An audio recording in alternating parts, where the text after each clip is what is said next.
ದೇವರು ನಿನ್ನ ಮುರಿದಿದ್ದು ನಿನ್ನನ್ನು ನಾಶ ಮಾಡಲು ಅಲ್ಲ, ಆದರೆ ತನ್ನ ಸನ್ನಿಧಿಯನ್ನು ಹೋರುವ ಪಾತ್ರೆಯನ್ನಾಗಿ ರೂಪಿಸಲಿಕ್ಕೆ. 2 ಕೊರಿಂಥಿ ಪುಸ್ತಕ 4ನೇ ಅಧ್ಯಾಯದಲ್ಲಿ 7ನೇ ವಚನದಲ್ಲಿ ಅಪೊಸ್ತಲನಾದ ಪೌಲನು ಈ ರೀತಿ ಬರೆಯುವಂಥವನಾಗಿದ್ದಾನೆ, ಬಲಾಧಿಕ್ಯವು ದೇವರದೇ ಹೊರತು ನಮ್ಮೊಳಗಿಂದ ಬಂದದ್ದಲ್ಲವೆಂದು ತೋರಿಸುವುದಕ್ಕಾಗಿ ಈ ನಿಕ್ಷೇಪವು ಮಣ್ಣಿನ ಘಟಕಗಳಲ್ಲಿ ನಮಗೆ ಉಂಟು ಎಂಬುದರ ಸತ್ಯವನ್ನು ಆತನು ಹೇಳ್ತಾ ಇದ್ದಾನೆ. ಪ್ರಿಯ ದೇವರ ಸಭೆಯೇ, ಒಂದು ವಿಷಯವನ್ನು ನಾವು ಗಮನಿಸುವಾಗ ನಾವೆಲ್ಲರೂ ಸಹ ದೇವರ ಅಭಿಷೇಕವನ್ನು ಬಯಸುವಂಥವಾಗಿದ್ದೇವೆ. ಆದರೆ ಕೆಲವರು ಮಾತ್ರ ದೇವರ ಅಭಿಷೇಕದ ಬೆಲೆಯನ್ನು ಕಟ್ಟಲಿಕ್ಕೆ ಸಿದ್ಧರಾಗುವಂಥ ವ್ಯಕ್ತಿಗಳಾಗಿದ್ದಾರೆ. ಮತ್ತೆ ಹೇಳ್ತಾನೆ, ನಮ್ಮಲ್ಲಿ ಅನೇಕ ಮಂದಿ ದೇವರ ಅಭಿಷೇಕವನ್ನು ಬಯಸುವಂಥ ವ್ಯಕ್ತಿಗಳಾಗಿದ್ದೇವೆ, ಆದರೆ ಅದರ ಅಭಿಷೇಕದ ಬೆಲೆಯನ್ನು ಕಟ್ಟಲು ಸಿದ್ಧರಾಗುವಂಥವ್ರು ಕೆಲವು ಜನಗಳು ಮಾತ್ರ. ನೋಡ್ರಿ ಪ್ರಿಯರೇ, ಜನರು ಕಿರೀಟವನ್ನು ನೋಡ್ತಾರೆ, ಆದರೆ ದೇವರು ಶಿಲುಬೆಯನ್ನು ನೋಡುವಂಥ ವ್ಯಕ್ತಿಯಾಗಿದ್ದಾನೆ. ಹೌದ್ರಾ? ಜನರು ಫಲವನ್ನು ನೋಡ್ತಾರೆ, ದೇವರು ಅದರ ಬೇರುಗಳನ್ನು ನೋಡುವಂಥವನಾಗಿದ್ದಾನೆ. ಜನರು ಸೇವೆಯನ್ನು ಅಪೇಕ್ಷೆ ಪಡುವಂಥವರಾಗಿದೆ ಅಥವಾ ನೋಡುವಂಥವರಾಗಿದ್ದಾರೆ, ಆದರೆ ದೇವರು ನಾವು ಗಮನಿಸುವಾಗ ಪಾತ್ರೆಯನ್ನು ನೋಡುವಂಥವನಾಗಿದ್ದಾನೆ. ಪ್ರಿಯರೇ ನೋಡ್ರಿ, ದೇವರ ರಾಜ್ಯದಲ್ಲಿ ಒಂದು ಆಳವಾದ ಸತ್ಯವಿದೆ ಪ್ರಿಯರೇ. ದೇವರು ತುಂಬಲು ನಿರ್ಧರಿಸಿದ ಪಾತ್ರೆಯನ್ನು ಮೊದಲು ದೇವರು ಏನು ಮಾಡ್ತಾನ್ರಿ ಹೇಳಬೇಕು. ದೇವರು ಮೊದಲು ಖಾಲಿ ಮಾಡುವಂಥ ದೇವರಾಗಿದ್ದಾನೆ. ನಾವು ಗಮನಿಸುವಾಗ ದೇವರು ಬಳಸಲು ನಿರ್ಧರಿಸಿದಂಥ ವ್ಯಕ್ತಿಯನ್ನು ಮೊದಲು ಆತನು ಖಾಲಿ ಮಾಡುವಂಥ ದೇವರೂ ಹೌದು, ತದನಂತರ ಆತನನ್ನು ಮುರಿಯುವಂಥ ದೇವರೂ ಹೌದು. ನಾವು ಗಮನಿಸುವಾಗ ಮೊದಲನೇ ವಿಷಯ, ಮುರಿಯುವಿಕೆ ದೇವರ ಕೋಪದ ಗುರುತು ಅಲ್ಲ, ಆದರೆ ನಮ್ಮ ಆಯ್ಕೆಯ ಗುರುತಾಗಿದೆ. ದೇವರು ನಮ್ಮನ್ನು ಆಯ್ಕೆ ಮಾಡಿಕೊಳ್ಳುವ ಒಂದು ಗುರುತಾಗಿದೆ ಎಂಬುದಾಗಿ ಹೇಳಲಿಕ್ಕೆ ಇಷ್ಟಪಡ್ತೇನೆ. ದೇವರು ಯಾರನ್ನು ಕಾರಣವಿಲ್ಲದೆ ಮುರಿಯುವುದಿಲ್ಲ ಪ್ರಿಯರೇ. ಅಷ್ಟು ಮಾತ್ರ ಒಬ್ಬ ಶಿಲ್ಪಿ ನೋಡ್ರಿ, ಸಾಮಾನ್ಯ ಕಲ್ಲನ್ನು ಹಾಗೆಯೇ ಬಿಡಬಹುದು, ಆದರೆ ಪ್ರತಿಮೆಯಾಗಿ ರೂಪಿಸಬೇಕಾದ ಕಲ್ಲಿನ ಮೇಲೆ ನಿರಂತರವಾಗಿ ಹುಳಿಯನ್ನು ಆಡಿಸ್ತಾನ್ರಿ. ಆತನು ಹೊಡಿತಾನೇ ಇರ್ತಾನೆ. ಪ್ರತಿ ಹೊಡೆತವು ನೋವನ್ನುಂಟು ಮಾಡುತ್ತದೆ, ಆದರೆ ಪ್ರತಿಯೊಂದು ಹೊಡೆತದ ಹಿಂದೆ ಒಂದು ಸುಂದರ ರೂಪ ಅಡಗಿರುತ್ತದೆ.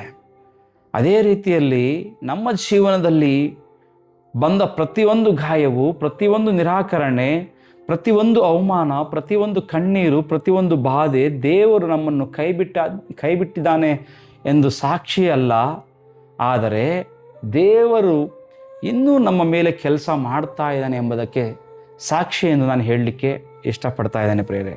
ಒಂದು ಉದಾಹರಣೆ ನಾವು ನೋಡುವಾಗ ನಾವು ಅನೇಕ ಸಾರಿ ಹೇಳ್ಕೊಂಡಿರೋ ಮಾತು, ವಜ್ರವು ಭೂಮಿಯಲ್ಲಿರುವಾಗ ಅದು ಸಾಮಾನ್ಯ ಕಲ್ಲಿನಂತೆ ಕಾಣುವಂಥದ್ದಾಗಿದೆ, ಆದರೆ ಅದನ್ನು ಹೊರತೆಗೆದು ಕತ್ತರಿಸಿ ಒತ್ತಡಕ್ಕೆ ಒಳಪಡಿಸಿ ಒತ್ತಡದಲ್ಲಿ ರೂಪಿಸಿ ಒಳುಪು ಕೊಟ್ಟ ನಂತರವೇ ಅದು ರಾಜನ ಅಥವಾ ಅರಸನ ಕಿರೀಟದಲ್ಲಿ ಒಂದು ಸ್ಥಾನವನ್ನು ಪಡೆದುಕೊಳ್ಳುವಂಥದ್ದಾಗಿದೆ ಪ್ರಿಯರೇ.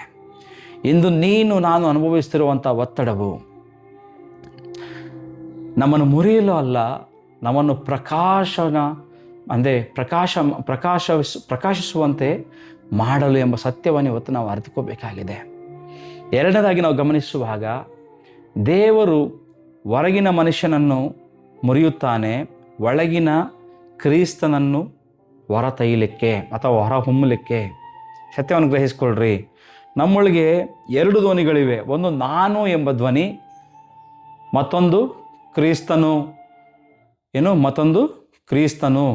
ನಾನು ಬಲವಾಗಿರುವವರೆಗೆ ಕ್ರಿಸ್ತನು ಸ್ಪಷ್ಟವಾಗಿ ಎಷ್ಟು ಮಾತ್ರಕ್ಕೂ ಕಾಣುವುದಿಲ್ಲ. ಈ ಮಾತನ್ನು ಗ್ರಹಿಸ್ಕೊಳ್ರಿ. ನಾನು ಎಂಬ ವ್ಯಕ್ತಿಯು ಎಲ್ಲಿವರೆಗೂ ಬಲವಾಗಿ ಕಾಣ್ತಾನೋ ಅಲ್ಲಿವರೆಗೂ ಕ್ರಿಸ್ತನು ಎಂಬ ಸ್ಪಷ್ಟತೆ ಅಲ್ಲಿ ಕಾಣುವುದಿಲ್ಲ. ಪ್ರಿಯರು, ಗಮನಿಸುವಾಗ ನಾನು ಬಲವಾಗಿರುವಾಗ ಕ್ರಿಸ್ತನು ಸ್ಪಷ್ಟವಾಗಿ ಕಾಣಿಸುತ್ತಿಲ್ಲ. ಆದ್ದರಿಂದ ದೇವರು ನಮ್ಮ ಅಹಂಕಾರವನ್ನು, ನಮ್ಮ ಸ್ವಾವಲಂಬನೆಯನ್ನು, ನಮ್ಮ ನಿಯಂತ್ರಣದ ಆಸೆಯನ್ನು ಅನೇಕ ಸಾರಿ ಆತನು ಮುರಿಯುವಂಥವನಾಗಿದ್ದಾನೆ. ಪ್ರಿಯರೇ, ಯಾಕಂದರೆ ದೇವರು ನಮ್ಮಿಂದ ಕೆಲಸ ಮಾಡಿಸಿಕೊಳ್ಳಬೇಕೆಂದು ಮಾತ್ರ ಬಯಸುವುದಿಲ್ಲ, ನಮ್ಮ ಮೂಲಕ ತನ್ನನ್ನು ಪ್ರಕಟಿಸ್ಕೋಬೇಕೆಂಬುದಾಗಿ ಆತನು ಬಯಸುವಂಥ ದೇವರಾಗಿದ್ದಾನೆ. ಜನರು ನಮ್ಮ ಸಾಮರ್ಥ್ಯವನ್ನಲ್ಲ ಪ್ರಿಯರೇ, ನಮ್ಮೊಳಗೆ ಜೀವಿಸುವ ಯೇಸು ಕ್ರಿಸ್ತನನ್ನು ಅವ್ರು ನೋಡಬೇಕಾಗಿದೆ ಇವತ್ತು. ಎಷ್ಟು ಮಂದಿ ನೋಡ್ತಾ ಇದ್ದಾರೆ ಆ ರೀತಿ? ಪರೀಕ್ಷೆ ಮಾಡಿಕೊಳ್ಳೋಣ. ಮೂರನೇ ವಿಷಯ ನೋಡುವಾಗ, ಪರಿಮಳ ಹೊರಬರಬೇಕಾದರೆ ಪಾತ್ರೆ ಮುರಿಯಲೇಬೇಕು. ಮತ್ತಾಯ ಬರೆದ ಸುವಾರ್ತೆ ಮಾರ್ಕನ ಬರೆದ ಸುವಾರ್ತೆ 14:3 ನೋಡುವಾಗ ಒಂದು ಸ್ತ್ರೀ ಕಾಣ್ತದಲ್ಲೇ ಅಲ್ಬಸ್ಟರ್ ಜಾರ್ಲಿಂದ ಯೇಸು ಕ್ರಿಸ್ತನ ಬಳಿಯಲ್ಲಿ ಆತನ ಭೂಸ್ಥಾಪನೆ ಕಾರ್ಯದಲ್ಲಿ ಆಳವಾಗಿ ಹೋಗುವಂಥದ್ದು ಬೇಡ. ಇಲ್ಲಿ ನೋಡ್ರಿ, ಆಲ್ಬಸ್ಟರ್ ಪಾತ್ರೆಯಲ್ಲಿದ್ದ ಅಮೂಲ್ಯ ಸುಗಂಧ ತೈಲ ಆ ಪಾತ್ರೆಯ ಮುರಿಯುವವರೆಗೂ ಹೊರಬರುವುದಿಲ್ಲ. ಪಾತ್ರೆಯನ್ನು ಉಳಿಸಬೇಕೆಂದರೆ ಪರಿಮಳವು ಅದರೊಳಗೆ ಸರಿಯಾಗಿರ್ತದೆ. ಆದರೆ ಪಾತ್ರೆ ಮುರಿದಾಗ ಮಾತ್ರ ಪರಿಮಳವು ಇಡೀ ಮನೆಯನ್ನು ತುಂಬುವಂಥದ್ದಾಗಿದೆ ಪ್ರಿಯರೇ. ಇದರ ಆಧ್ಯಾತ್ಮಿಕ ಸತ್ಯ ಏನೆಂಬುದಾಗಿ ಗ್ರಹಿಸುವಾಗ ಕೆಲವೊಮ್ಮೆ ನಮ್ಮ ಹೃದಯ ಮುರಿದ ನಂತರವೇ ಕ್ರಿಸ್ತನ ಪರಿಮಳವು ನಿನ್ನ ನನ್ನ ಜೀವನದಿಂದ ಹೊರಹೊಮ್ಮುವಂಥದ್ದಾಗಿದೆ. ಈ ಸತ್ಯವನ್ನು ನಾವು ಗ್ರಹಿಸ್ಕೋಬೇಕು. ನಮ್ಮ ಕಣ್ಣೀರು, ನಮ್ಮ ಕಷ್ಟ ಇನ್ನೊಬ್ಬರ ಸಮಾಧಾನವಾಗುವಂಥದ್ದಾಗಿದೆ ಪ್ರಿಯರೇ. ನಮ್ಮ ಗಾಯಗಳು ಇನ್ನೊಬ್ಬರ ಸ್ವಸ್ಥತೆಗೆ ಅವು ಸಾಕ್ಷಿಯಾಗುವಂಥದ್ದಾಗಿದೆ. ನಿನ್ನ ನನ್ನ ಪರೀಕ್ಷೆಗಳು ಇನ್ನೊಬ್ಬರ ನಂಬಿಕೆಯನ್ನು ಬಲಪಡಿಸುವಂಥದ್ದಾಗಿದೆ ಪ್ರಿಯರೇ. ಈ ಸತ್ಯಗಳನ್ನು ನಾವು ಗ್ರಹಿಸ್ಕೋಬೇಕು. 4ನೇ ವಿಷಯ, ದೇವರು ಮುರಿಯುವುದು ನಮ್ಮ ಜೀವನವನ್ನು ಅಲ್ಲ, ನಮ್ಮ ಸ್ವತಂತ್ರತೆಯನ್ನು. ಮತ್ತೊಂದು ಸಾರಿ ಹೇಳ್ತೇನೆ, ದೇವರು ಮುರಿಯುವಂಥದ್ದು ಕೇವಲ ನಮ್ಮ ಜೀವನವಲ್ಲ, ನಮ್ಮ ಸ್ವತಂತ್ರತೆಯನ್ನು. ಅಂದರೆ ಅರ್ಥ ಏನು? ನಮಗೆ ದೇವರು ಬೇಕು ಅಂದ್ಕೊಳ್ತೀವಿ ಕೆಲವು ಸಾರಿ. ದೇವ್ರ ಅದರೇ ನಮ್ಮ ನಿಯಂತ್ರಣವೂ ಬೇಕು. ಅದರ ಜೊತೆಗೆ ಎಲ್ಲಾಗುತ್ತೆ, ನಮಗೆ ಆಶೀರ್ವಾದವೂ ಬೇಕು, ಆದರೆ ಸಂಪೂರ್ಣ ಸಮರ್ಪಣೆ ಬೇಡ. ಆಗುವಂಥದ್ದಾಗಿದೆಯಾ? ಆಗೋದಲ್ರಿ. ಆದರೆ ದೇವರು ಹೇಳ್ತದಾನೆ ಆದರೆ ದೇವರು ಪ್ರೀತಿಯಿಂದ ಏನು ಕೇಳ್ತಾನೆ ಎಂಬುದಾಗಿ ನೋಡುವಾಗ, ನನ್ನನ್ನು ಸಂಪೂರ್ಣವಾಗಿ ನಂಬುವುದನ್ನು ತಡೆಯುತ್ತಿರುವುದು ಇನ್ನೂ ನಿನ್ನ ಕೈಯಲ್ಲಿ ಏನಿದೆ ಎಂಬುದಾಗಿ ಪ್ರಶ್ನೆ ಇವತ್ತು ಕೇಳ್ತಾ ಇದ್ದಾನೆ ಪ್ರಿಯರೇ. ಕೆಲವೊಮ್ಮೆ ದೇವರು ನಮ್ಮನ್ನು ನಮ್ಮ ಕೈಗಳನ್ನು ಖಾಲಿ ಮಾಡಬೇಕೆಂಬುದಾಗಿ ಇಚ್ಛಿಸುವಂತನಾಗಿದ್ದಾನೆ. ಯಾಕಂದರೆ ಖಾಲಿ ಕೈಗಳು ಮಾತ್ರ ಆತನ ಕೃಪೆಯನ್ನು ಬಿಗಿಯಾಗಿ ಹಿಡಿದುಕೊಳ್ಳಲಿಕ್ಕೆ ಸಾಧ್ಯ. ಪ್ರಿಯರೇ, ಬಹುಶಃ ಇಂದು ನೀನು ಹೊರಗಡೆ ನಗ್ತಾ ಇದೆಯಾ, ಒಳಗಡೆ ಯಾರಿಗೂ ಹೇಳ್ಕೊಳ್ಳಾರ್ದ ಸಂಕಟ, ದುಃಖ, ನೋವು ನಿನ್ನೊಳಗಿರಬಹುದು.